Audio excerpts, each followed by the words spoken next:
তোমার নামটা? প্রিয়াঙ্কা রায়। আচ্ছা প্রিয়াঙ্কা, আমি তোমাকে কিছু পিকচার দেখাবো, তোমাকে 10-এর মধ্যে সেগুলোকে নাম্বার দিতে হবে। তো ফার্স্ট পিকচার 7। 7 কেন? সুন্দর তো। সুন্দর, বাট আমার কাছে এটাই মনে হয়েছে বেস্ট। 7। কেন 3 নাম্বার কাটলে কেন? একটু কেমন যেন, মানে পুরো ঠিকঠাক না, নর্মাল। তাও ঠিক আছে 7। আচ্ছা নেক্সট ফটো দেখাবো এবার।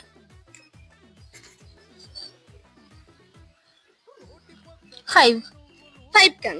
কারণ আমার এরকম ছেলে পছন্দ না, তাই। এরকম ছেলে পছন্দ না? কিরকম ছেলে পছন্দ? আমার নর্মাল ছেলে Normal, পছন্দ। আচ্ছা। তো এবার 3 নাম্বারের ছবিটা দেখাবো।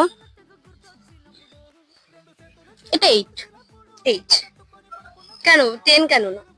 না, কোনোটাই 10 হচ্ছে না, কারণ আমার মনের মতন হচ্ছে না, তাই আমি 10 দিতে পারছি। তো থ্যাংক ইউ প্রিয়াঙ্কা, তোমার সাথে কথা বলে খুব ভালো লাগলো। আর তোমাদের যদি ভিডিওটা ভালো লেগে থাকে, লাইক কমেন্ট শেয়ার করে দাও।